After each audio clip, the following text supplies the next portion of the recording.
오늘 제가 준비한 하나님의 말씀은 사무엘하 23장 11절에서 17절입니다. 사무엘하 23장 11절에서 17절입니다.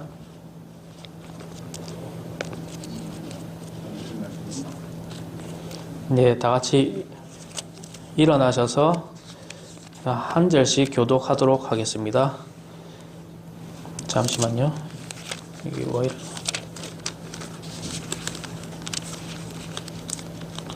제가 이 손에 이 땀이 안 나서 이 책장을 넘기기가 너무 힘들어요. 이해해 주시기 바랍니다. 네, 제가 먼저 읽도록 하겠습니다.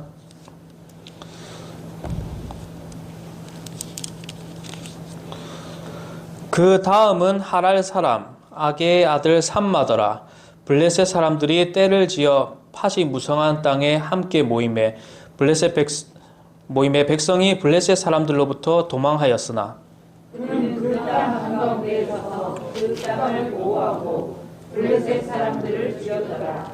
주께서 큰 승리를 이루셨더라. 또 30명의 우두머리 중에서 세 사람이 내려가 수확하는 때에 아둘람의 굴에 이르러 다윗에게로 갔는데 블레셋 사람들의 떼가 르바임 골짜기에 진을 쳤더라. 다윗은 그때 요새에 있었고 블레셋 사람들의 수비대는 그때 베들레헴에 있었더라. 다윗이 애타게 바람에 이르되 누가 베들레헴 성문 옆에 있는 우물의 물을 내게 주어 마시게 할까 하매 그 대형사가 블레셋 사람들의 무게를 뚫고 나가서 베들레헴 성문 옆에 있던 우물의 물을 빚고 그것을 취해 다윗에게 가져왔으나 그럼에도 불구하고 그가 그것을 마시려 하지 아니하고 그것을 주께 부어드리며 이르되 오 주여 내가 결단코 이런 일을 하지 아니하리이다. 이것은 생명의 위협을 무릅쓰고 갔던 사람들의 피가 아니니까 하고 그 까닭에 그가 그것을 마시려 하지 아니하니라. 이 세 용사가 이런 일들을 행하였더라. 아멘. 말씀을 위해서 잠시 기도합니다. 하나님 아버지 감사합니다. 오늘 좋은 날씨 주시고 하나님을 경배하고 찬양하는 자리에 있게 하심에 감사드립니다. 오늘은 사무엘하를 통하여 주님의 말씀을 선포하길 원합니다. 성령 하나님 함께하여 주시고 이 말씀들이 우리 마음속 깊이 새길 수 있도록 도와주옵소서. 감사드리며 예수님 이름으로 기도합니다. 아멘. 앉아주시겠습니다. 제가 오늘 준비한 하나님 말씀은 방금 읽었던 사무엘하 23장에서 11절에서 17절을 준비해왔습니다. 제목은 제가 주보에 보이시다시피 왕을 위하여 라고 지어봤습니다. 오늘날에는 우리가 정말 수많은 종교들이 있는 것을 알게 됩니다. 뭐 통일교라든지 통일교가 아니라 통일교가 맞네요. 통일교, 불교, 기독교, 많은 종교들이 있습니다. 그런데 흔히 범하는 오류가 하나 있어요. 그 중에 그 하나는 게 종교를 믿는 것이 나를 위해서 믿는 것으로 이렇게 생각하는 겁니다. 종교를 믿는 사람들 대부분 그 신을 위해서 자기가 신앙을 가지는 것이 아니라 자신이 복을 받고 또 잘되기 위해서 종교를 믿는다는 그런 특징이 있습니다. 물론 사람들이 종교를 믿어서 잘 될 수도 있고 그 세상적으로 말하는 그 복 그런 거를 누리는 경우도 있습니다. 그러나 이 복이라는 것은 신이 한마디로 이게 베풀어 주시는 개념이지 그 복을 위해서 종교를 믿어서는 안 되는 것입니다. 그저 복 받는 것이 자신의 신앙의 중심이 되어서는 안 된다는 그런 이야기입니다. 이와 마찬가지로 우리 기독교도 마찬가지입니다. 하나님을 섬기기 위해서 하나님을 경배하고 찬양하기 위해서 믿는 것이 아니라 어떤 이들은 이 땅에서 복을 받고 하는 일이 잘 풀리기 위해서 믿는 경우도 있습니다. 이처럼 신앙이라는 것은 나 중심으로 되어 있는 것이 아니라 하나님 중심으로 되어야 하는 것이 마땅합니다. 사람들이 하나님을 위해서 무엇을 해주는 것으로 사람들이 생각하는데 그것은 아주 잘못된 것입니다. 예배도 우리는 원래 해야 되는 것이지 해드리는 것이 아닙니다. 11조와 헌금 같은 것도 마찬가지입니다. 뭐 여기 있다, 뭐 있다, 여기 있다 이런 식으로 드리는 것이 아니라 원래 하나님에게서 온 것이기 때문에 우리는 그저 돌려드리는 것 그뿐입니다. 하나님을 위해서 하는 것이 아닙니다. 우리가 하나님의 일을 하는 것이 하나님의 일을 하나님을 위해 무엇을 해주는 것이 아니라고 말씀드렸습니다.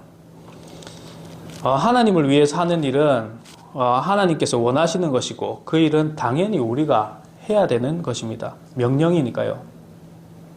하나님의 자녀라면 마땅히 해야 되는 것입니다. 뭐 오늘 예배에 나왔으니까 또 하나님께 찬양을 드렸으니까 오늘 뭐 말씀과 기도를 좀 많이 했으니까 복 주시겠지? 아니요. 그렇지 않습니다.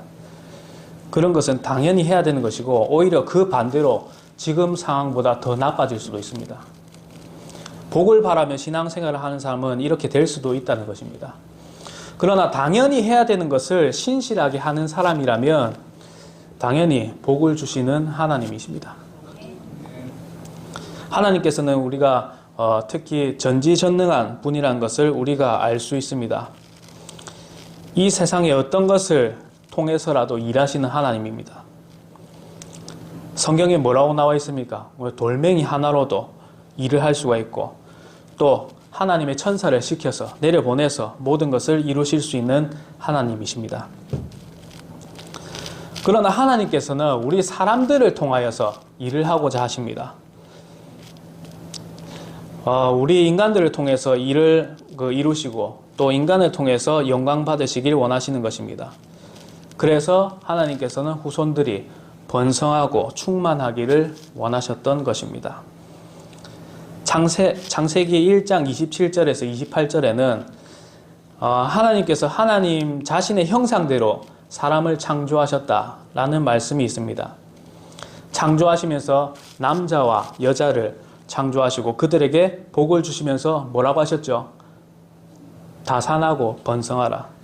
땅을 채우라. 이렇게 말씀했습니다.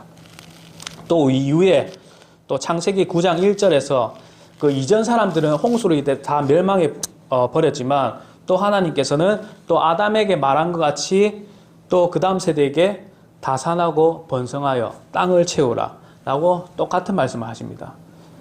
이렇게 말씀을 중복한 이유는 하나님께서 사람들을 통해 영광 받으시기를 원하시는 것입니다. 그런데 하나님께서 원하시는 바와 다르게 사람들은 하나님을 찬양하며 영광을 돌리는 것이 아니라 이런 행동을 취합니다. 창세기 11장 4절입니다. 또 이르되 자 우리가 우리를 위하여 도시와 탑을 세우고 탑의 꼭대기를 하늘에까지 닿게 하며 우리가 우리를 위하여 이름을 내고 이로써 온 지면에 널리 흩어짐을 면하자 하더라. 이렇게 하나님의 권위에 도전하여서 바벨탑을 쌓는 모습을 우리가 성경을 통해서 보게 됩니다. 사람들이 하나님을 의지하지 않고 자신의 힘을 나타내고자 하는 것입니다. 이것은 하나님께 정말 도전하는 것입니다. 하나님의 중심에서 벗어나서 나 중심으로 가려던 것입니다. 이것은 땅에 충만해라고 했던 하나님의 말씀을 땅에 충만하라고 했는데 자꾸 하늘로 가려는 그런 인간의 마음에서 하나님 뜻을 거역하는 행위입니다. 막대한 재산을 가지고 또 자신을 높아지려고 하는 사람들은 꼭 높은 층에 살려고 하는 그런 욕심이 있습니다. 이런 것도 다 하나님의 중심에서 벗어난 세속적인 마음이고 인간의 본의이기 때문입니다. 계속 말씀드립니다만 하나님께서는 사람들을 통해서 하나님의 일을 하고자 하십니다. 그런데 사람들이 하나님을 거역하고 자신들의 힘으로 하나님께 대적하자 하나님께서는 인간들의 언어를 혼잡케 하시고 온 땅에 분산시켰다고 창세기 11장 9절에서 말씀합니다. 이것은 하나님께서 각자가 이제 하나님을 찬양하고 하나님의 일을 하게 만드신 것입니다. 다시 말해 이제 구원받아 하나님의 자녀가 된 그리스도인들은 그리스도인 한 사람 한 사람을 통해서 하나님의 일을 일을 이루시기 원하시는 것입니다. 하나님과의 믿음은 오직 1대1입니다. 오직 1대1입니다. 오직 1대1. 다른 누군가가 대신해 줄 수 없습니다. 전에 제가 한번 말씀드린 적이 있는 것 같습니다. 제 통장으로 이제 예전에 기독교 방송 CBS라고 있었어요. 그 방송으로 이제 10,000원씩 매달 나오고 있었어요. 10,000원씩. 저는 몰랐어요. 그런데 제대하고 군대에서 이제 매달 10,000원씩 나오고 제대하고 이제 통장일에 확인해 보니까 매달 이제 10,000원씩 이게 뭐야? 이러면서 봤어요.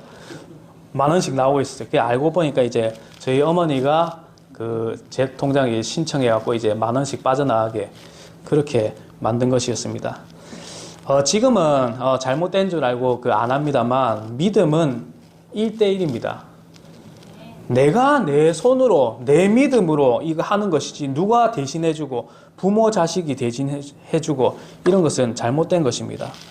개개인 오직 자신 믿음으로 개인적으로 해야 되는 것입니다. 그러므로 개인적으로 그리스도인들은 하나님을 위한 삶을 살아야 합니다. 그럼 이제 왕 대신 하나님을 위하여 각 개인이 어떤 삶을 살아야 하는지 알아보도록 하겠습니다. 첫 번째로 우리가 왕을 위해서 산 사람들을 보게 됩니다. 본문에 이제 다윗이 왕이 되고 이제 태평성대를 누리게 됩니다. 이렇게 되기까지는 공헌한 사람들이 있었기 때문에 그렇습니다. 사무엘하 23장에 보면 수많은 다윗 용사들이 나옵니다. 이들이 있었기 때문에 다윗을 통하여서 나라를 세우고 왕국을 확고히 이룩하고 영화로운 시절이 가능했던 것입니다. 사무엘하 23장에 나오는 다윗의 용사들 중에서 23장 8절부터 12절에 나오는 세 용사의 이름과 행적이 이렇게 나옵니다. 이들은 다윗이 왕국을 세울 때 큰 원동력이 되었던 그런 사람입니다. 그 중에서 한 사람의 행적을 살펴보아 왕을 위한 삶은 어떤 것인가 살펴보길 원합니다. 사무엘하 23장 11절에서 12절입니다.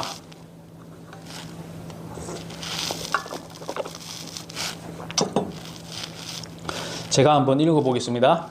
그 다음은 하랄 사람 아게의 아들 삼마더라. 블레셋 사람들이 때를 지어 팟이 무성한 땅에 함께 모임에 백성이 블레셋 사람들로부터 도망하였으나 그는 그 땅 한가운데서 서서 그 땅을 보호하고 블레셋 사람들을 죽였더라. 주께서 큰 승리를 이루셨더라. 다윗의 오늘 방금 읽은 것처럼 다윗의 세 용사 중에 삼마라는 사람이 있습니다. 삼마는 블레셋 사람들이 때를 지어서 쳐들어왔을 때 모든 사람들이 이제 겁을 먹고 이제 도망을 갔습니다. 그런데 지금 이제 킹제임스 성경에는 팟이라 되어 있는데 이 개역 성경에 보니까 녹두나무 이렇게 되어 있더라고요. 아무튼 팟이 이제 무성한 땅을 관리하는 아주 미미한 존재입니다. 삼마라는 사람이. 근데 블레셋 사람들을 막아서서 목숨을 걸고 대적했던 사람이 삼마입니다. 삼마가 이렇게 막아서서 이제 그것이 계기가 되어서 이스라엘이 블레셋 군대를 이기고 하나님의 큰 뜻을 이루실 수 있었던 것입니다. 이것을 교훈 삼아서 우리도 하나님의 명령이라면 모든 것을 다 제쳐두고 다른 걸 다 제쳐두고 명령하신 뜻에 따라 두려워하지 않는 마음으로 용기 있는 삶을 살아야 하는 것입니다. 삼마는 여기서 목숨을 바쳤습니다. 그걸 버리고 도망갈 수도 있었지만 그것을 끝까지 지켰습니다. 우리는 은혜 시대에서 이런 극단적인 일은 경험하기 힘들 수도 있습니다만 이 정도의 마음가짐으로는 우리가 살아야 왕을 섬기는 삶이며 왕을 위한 삶입니다. 이스라엘 사람들은 다른 나라와 계속 끊임없이 연속되는 싸움을 계속 해왔습니다. 이것을 영적으로 바라본다면 우리 그리스도인의 삶과 같습니다. 항상 평탄하고 평안한 것이 아니라 계속 영적인 싸움이 일어납니다. 다른 사람들은 이렇게 생각할 수도 있습니다. 하나님을 믿는 사람이 이 세상에서 평안해야 되는 게 맞는 거 아니야? 이렇게 생각할 수도 있지만 우리의 본향은 이곳이 아니기 때문에 그렇습니다. 이곳은 계속 하나님을 섬기려는 삶을 무너뜨리는 세력으로 가득한 영적 전쟁터입니다. 그러므로 우리는 계속 싸울 수밖에 없습니다. 우리의 싸움의 상대는 누구입니까? 크게 세 가지로 볼 수 있습니다. 자신과의 싸움, 또 세상과의 싸움, 또 사탄과의 싸움. 그 세 가지입니다. 사무엘하 23장 13절 이하를 보게 되면 또 다른 세 용사의 행적이 또 나옵니다. 이 세 용사들은 다윗 왕을 위해서 적진을 뚫고 들어갔던 사람입니다. 이 본문에 읽었지만 다윗이 목이 마르다고 누가 베들레헴 성문 옆에 있는 우물의 물을 내한테 마시게 해줄까?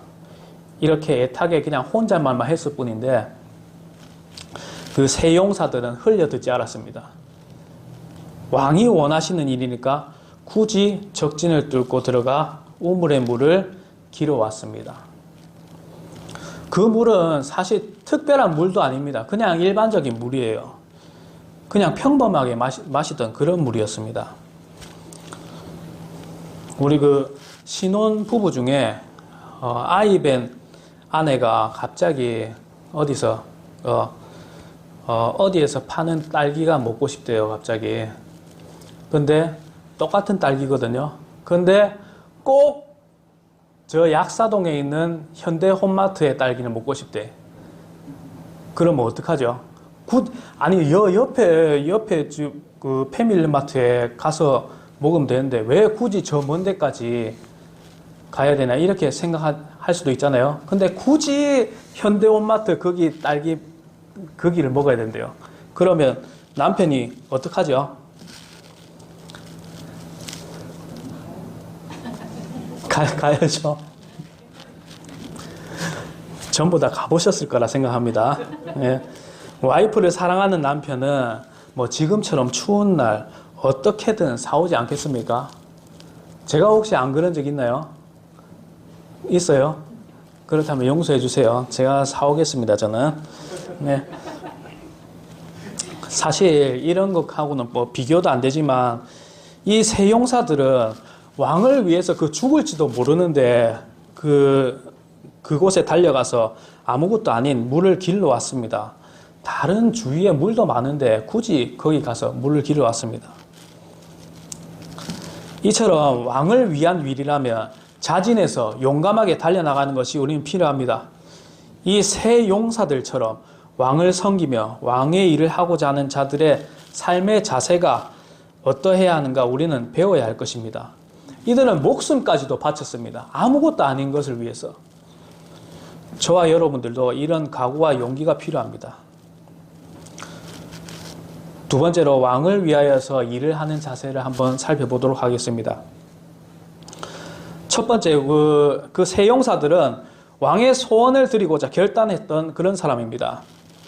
이 왕을 위해 나섰던 이 세 용사들의 큰 공통점이 있습니다. 그것은 왕의 소원을 위해서 자진해서 결단을 했던 것입니다. 이 세 용사들이 다 각각 생각이 다 다르기 때문에 의견이 완전히 같지는 않을 거라 생각합니다. 우리도 많은 지체들이 모여있지만 다 생각이 다 다르지 않습니까? 그런데도 불구하고 다윗이 베들레헴 성문 옆에 블레셋이 진을 치고 있는데 그쪽에 가서 거기에 물이 마시고 싶다 했을 때 그들은 이렇게 생각했을 것입니다. 각각 생각이 다르니까요. 꼭 거기 물만 마셔야 하나? 중요한 거야? 뭐 이랬을지도 모릅니다. 그러나 섬기는 왕이 원하시니 그 소원을 드리고자 의견을 모으고 그 결정에 따르기로 결단하였습니다.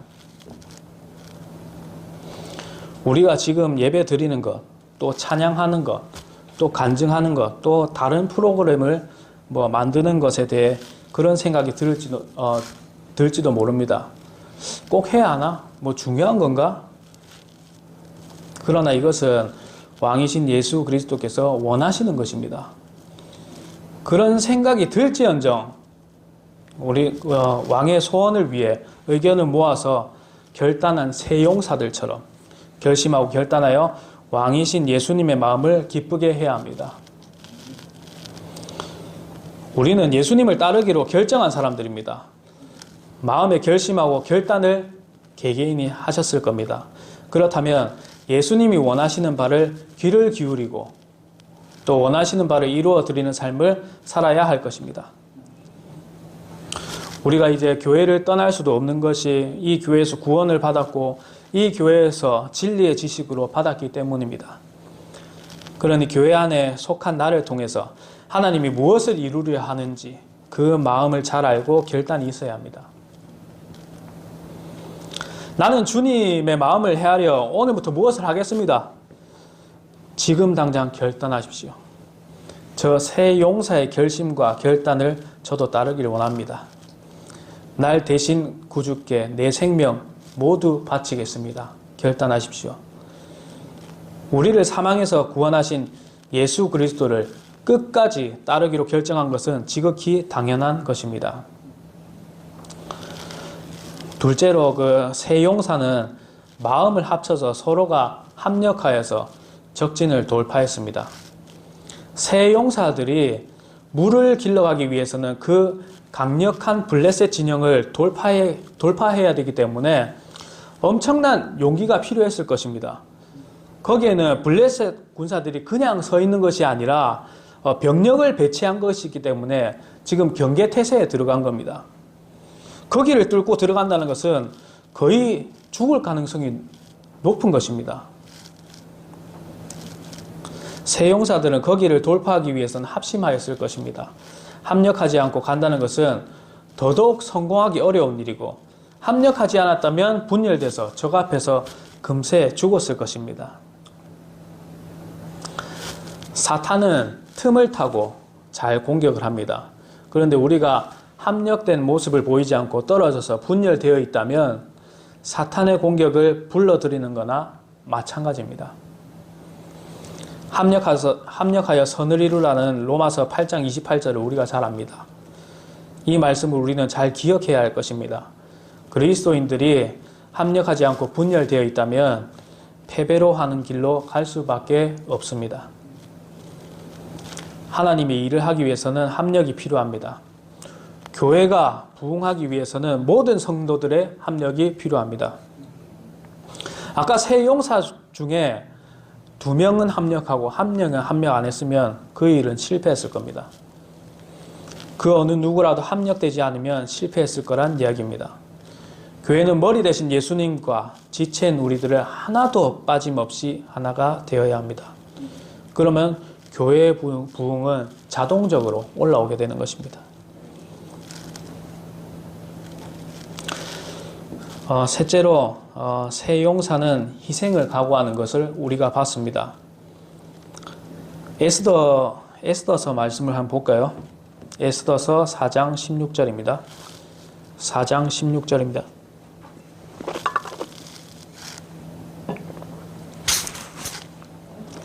에스더기 4장 16절 제가 한번 읽어보도록 하겠습니다. 가서 수산에 있는 모든 유대인들을 함께 모으고 당신들은 나를 위하여 금식하되 사흘 동안 밤낮으로 먹지도 말고 마시지도 마소서.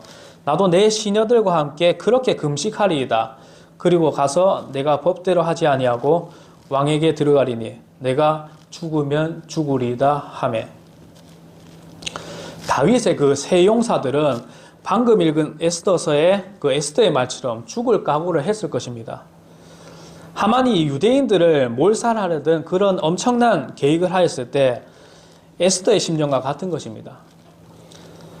에스더는 엄청난 결단을 했습니다. 유대 민족을 살리기 위해 나섰습니다. 침묵하면 거기서 침묵하면 일시적으로 자기는 살 수 있어요.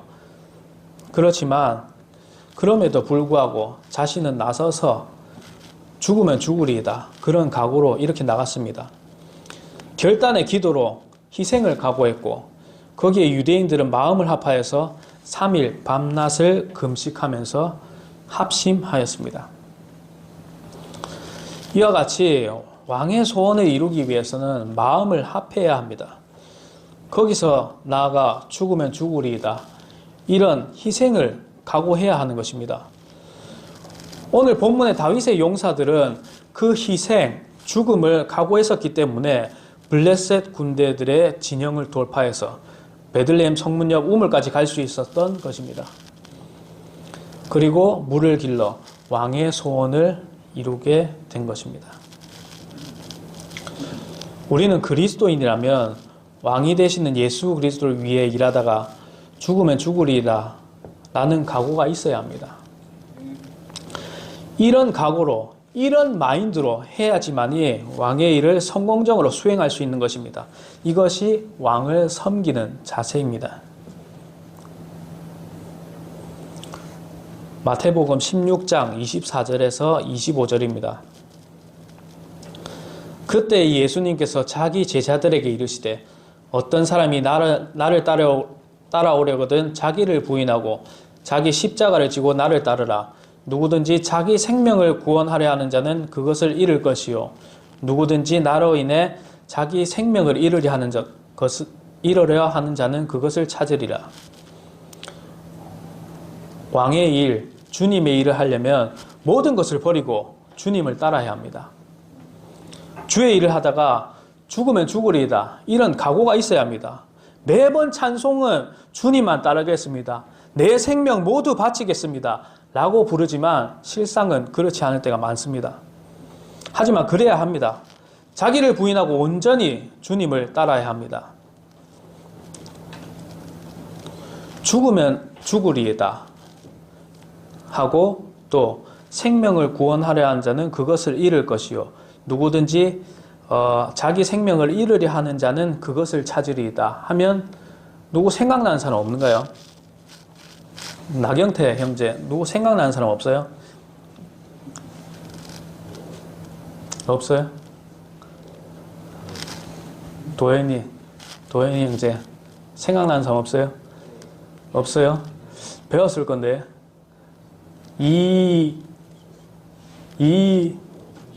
그렇죠. 이순신 장군이 떠오르죠.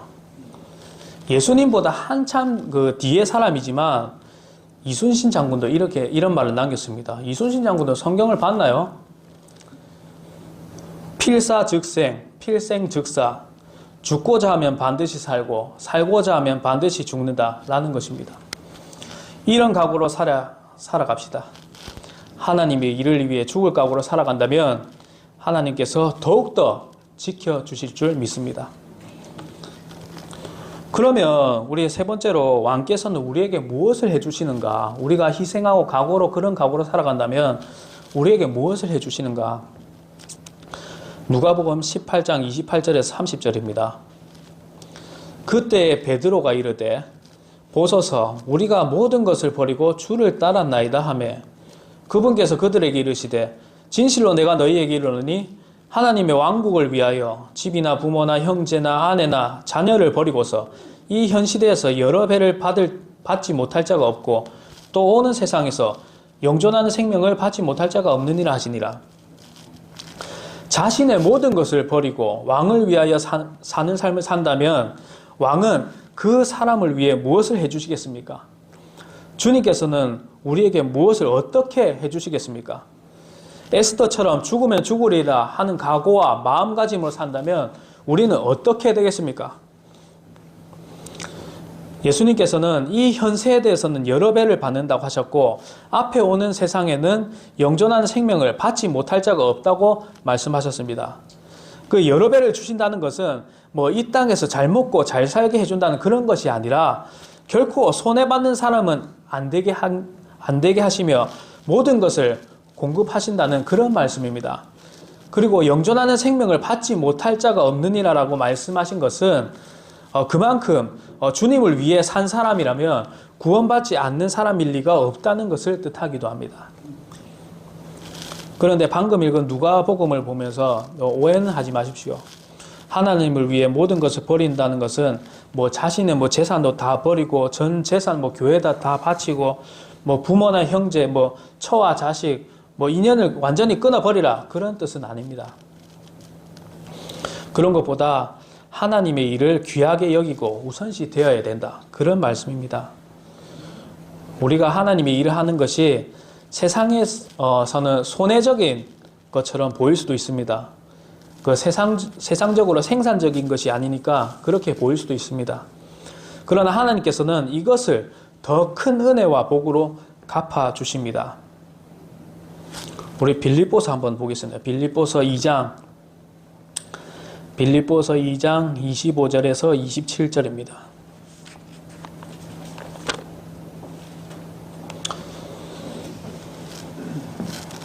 여기 빌립보서 2장 25절에서 27절을 보게 되면 에바브로디도가 나옵니다. 에바브로디도, 발음하기가 좀 어렵죠. 에바브로디도가 나옵니다. 이 사람은 바울에게 이제 전할 돈을 가지고 가다가 죽을 병에 걸렸습니다. 그냥 병이 아니에요. 완전 죽을 병에 걸렸습니다. 근데 주님의 일을 하기 위해서 그 죽을 병을 무릅쓰고 그 사명을 다하였을 때 하나님께서는 그를 긍휼히 여겼다고 이렇게 말씀합니다. 왕이신 우리 주님을 위한 삶을 산다면 이 에바브로디도처럼 죽을 병에 걸린 어려움을 당하여도 그에 대한 보상을 해주신다는 것입니다. 하나님을 위해 자신의 어려움을 무릅쓰고 살 때 하나님께서는 가만히 있지 않으십니다. 분명히 보상하십니다. 그러나 이제 더 나아가 혹여나 그 보상받지 못했다 이런 생각이 들더라도 왕을 위한 삶을 우리는 살아야 합니다. 왕이신 예수님은 우리가 모든 걸 바쳐도 못 갚는 그 귀한 보혈로 우리를 구원하셨기 때문입니다. 본문 사무엘하 23장 16절과 17절을 보게 되면 세 용사가 나왔죠. 아까 전에 목숨을 바쳐 적진을 돌파하여 물을 길러왔습니다. 그 물을 받은 다윗은 기뻐할 수가 없었어요. 왜냐하면 그 세 용사들이 목숨을 바치고 가지고 온 것이기 때문입니다. 그 세 용사가 가져온 것은 그 단순한 물이 아닌 그 피와 같은 것이라며 하나님께 드렸던 다윗입니다. 피는 생명입니다. 왕을 위하여 일한다는 것은 우리의 생명을 바치는 일입니다. 이처럼 왕을 위해 사는 우리의 삶은 하나님께 드려지는 제물이 되는 것을 우리는 알아야 합니다. 우리의 모든 희생을 감수하고 죽으면 죽으리라 하는 각오와 마음가짐으로 이렇게 헌신하는 저와 여러분들이 되길 원합니다. 말씀을 한번 정리하겠습니다. 오늘 우리는 왕을 위하여 사는 삶이 무엇인가를 보았습니다. 그것은 그 나를 위한 신앙이 아니라 왕이신 하나님을 중심으로 두는 삶입니다. 산마처럼 맡겨진 자리를 끝까지 지키는 삶이고 다윗의 세 용사들처럼 왕의 마음을 헤아려서 자원하여 나가는 삶이며 에스더처럼 죽으면 죽으리라 하는 각오로 순종하는 삶입니다. 왕을 위하여 산다는 것은 특별한 사람이 하는 극적인 행동만을 의미하지는 않습니다. 오늘 나에게 맡겨진 자리에서 오늘 하나님께서 원하시는 일을 외면하지 않고 손해처럼 보여도 순종하며 두려움보단 충성을 선택하는 것이 왕을 섬기는 삶입니다.